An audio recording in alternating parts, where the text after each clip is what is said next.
Bon dimanche, mesdames, messieurs. Les paraplégiques et les quadriplégiques pourront peut-être marcher à nouveau un de ces jours. Un chercheur est à mettre au point un gel qui permet de reconstruire une moelle épinière qui a été endommagée, par exemple.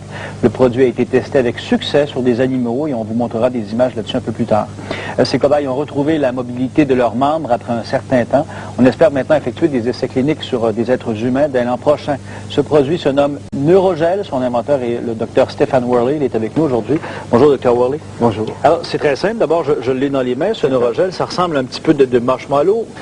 Qu'est-ce que c'est exactement? Absolument. Ici, c'est un gel de polymère synthétique qui a la consistance, effectivement, on pourrait la comparer d'un marshmallow, mais ce qui est intéressant, c'est que sa consistance ressemble de très près à celle de la moelle épinière. Bon, il y a déjà un graphique ici qu'on peut voir qui nous explique la moelle épinière et un bris, par exemple, où vous pouvez insérer le Neurogel. Effectivement. Sur ce schéma, nous voyons le principe pour tester le Neurogel, c'est-à-dire un bris de la moelle épinière. Et le bris de tissu est remplacé par le Neurogel lui-même. Ce Neurogel agit donc comme un pont entre les deux extrémités de la moelle épinière et favorise ainsi sa régénération à travers sa structure. C'est-à-dire que le bris est remplacé progressivement dans le temps par l'autorégénération de la moelle épinière. Bon, dans le cas, par exemple, de Christopher Reeves, de Superman, on voit justement le Neurogel. D'accord. Dans le cas de Christopher Reeves, il faisait de l'équitation, il y a un accident, il y a rupture, c'est ça? Il y a un espace entre deux parties de moelle osseuse? C'est exactement ça qui se passe? Non, c'est différent. Là, le schéma qu'on vient de voir, c'est simplement un schéma expérimental. Dans le cas de Christopher Reeves, il a subi une compression de la moelle épinière, donc il n'y a pas de section en tant que telle. Il a une moelle atrophique au niveau de sa lésion, avec une cavité qu'on appelle une cavité syringomyélique. Donc c'est une lésion qui est différente. Le schéma qu'on vient de voir, c'est un schéma expérimental pour démontrer la preuve du concept. Bon, au niveau clinique, c'est différent. Qu'est-ce qu'on voit ici à l'écran? Alors, à l'heure actuelle, nous voyons une moelle normale, d'un chat d'ailleurs, et c'est intéressant de la comparer avec une moelle expérimentale. On va la voir sur la deuxième figure. Alors, là, on voit dans le centre une partie qui est un peu plus pâle, c'est le gel, c'est votre gel. Exactement, et on peut remarquer en bas et à gauche le fil de suture de la dure-mère, pour ceux qui connaissent l'anatomie de la moelle. Et ce qui est de la partie transparente est le gel. On voit que sa consistance a changé à cause de la croissance des cellules à l'intérieur. Bon, je voudrais qu'on revienne sur Christopher Reeves. Vous parlez d'une compression à son niveau de la moelle épinière. Là, on parle d'une rupture, parce que là, avec le chat, vous avez fait exprès, vous l'avez brisé volontairement. On l'a brisé volontairement. Si l'autre est compressé, qu'est-ce qu'il faut faire? Faut l'étirer? Non, alors, dans les cas de décompression de la moelle épinière chez l'homme, c'est la majorité des accidents comme Christopher Reeves, on va ouvrir la moelle pour exposer la lésion. Il n'y a pas de bris de moelle épinière comme on a fait au niveau expérimental.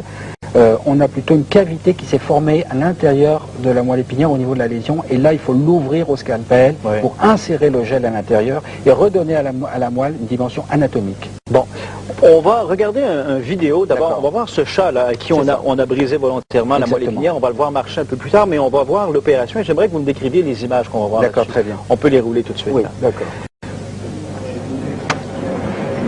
Alors voilà, allez-y, docteur. Bon, alors ici nous voyons une opération,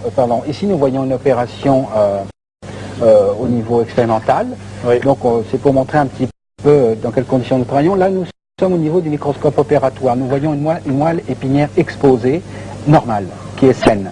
On a ouvert la dure-mère et à ce moment-ci, avec la petite pince, on écarte la dure-mère. Là, on lave la moelle épinière avec un liquide physiologique et la séquence d'après va vous montrer l'insertion du gel après avoir fait un bris au niveau de la moelle. Donc on voit la cavité. Alors on remplace tout simplement la même proportion qu'on a enlevée. C'est la même dimension que la lésion et on voit que le gel va adhérer très rapidement au niveau de la moelle épinière, vous allez le voir.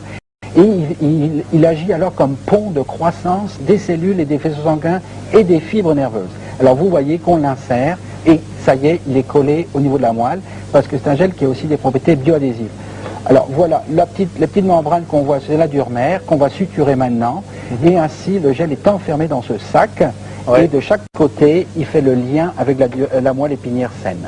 Ça prend combien de temps par la suite avant que les connexions se fassent entre alors les deux? nous on a observé des progrès chez le chat et on va le voir peut-être sur la prochaine séquence.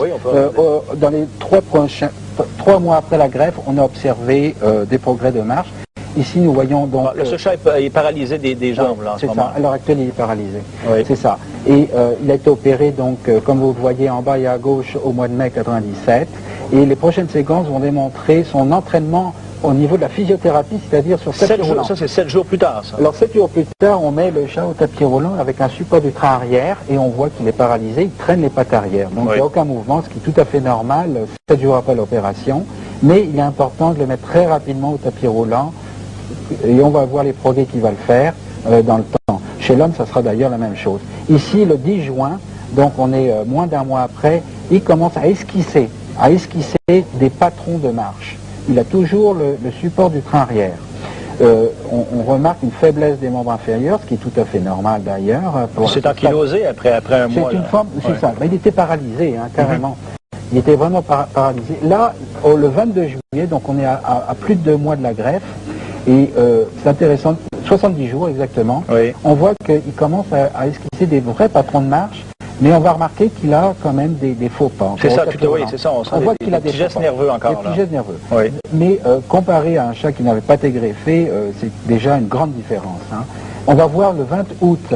Alors là, on est déjà à 3 mois, et vous voyez que là, c'est très intéressant parce qu'il a fait déjà des progrès remarquables. Il a toujours besoin du support du train arrière d'une manière...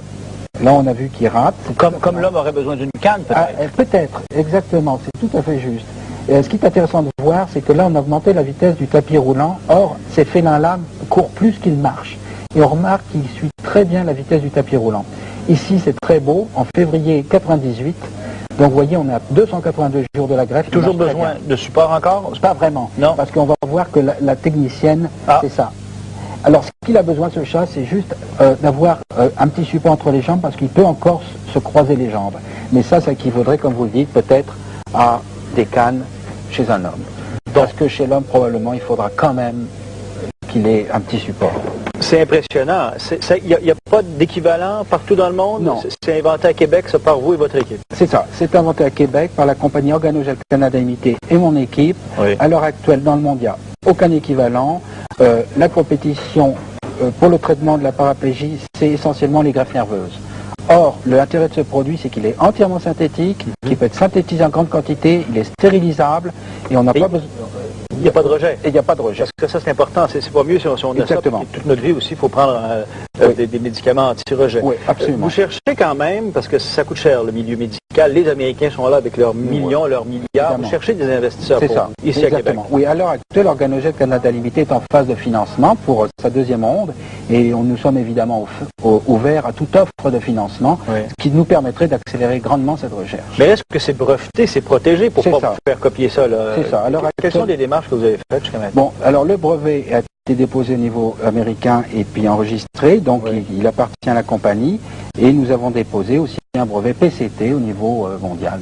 Bon, on a vu le chat, pour y revenir tout à l'heure, après 293 jours. C'est ça. Est-ce qu'on pourrait espérer, je sais pas, ce même chat-là, 4 ou 5 ans plus tard, est-ce que c'est comme s'il n'y avait jamais eu de lésion ou il reste quand même un petit handicap normal? Oui, il y aura toujours un handicap, ça c'est clair, parce que ce traitement-là, à l'heure actuelle, ne permettra certainement pas de redonner au patient l'état dans lequel il était avant son accident.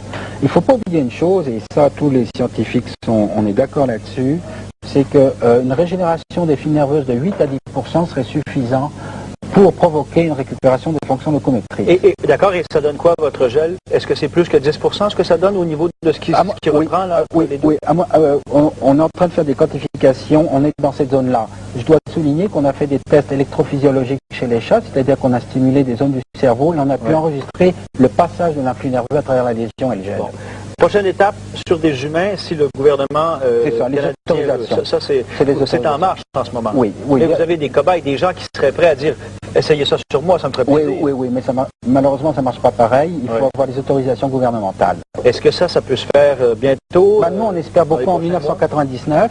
Et puis, ça dépend beaucoup aussi de notre financement. À suivre, c'est très intéressant. Merci beaucoup, Dr. Worley, de bien nous l'avoir expliqué avec cet exemple du chat aussi. On a très bien compris comment ça fonctionne, ce produit. Merci. Merci beaucoup.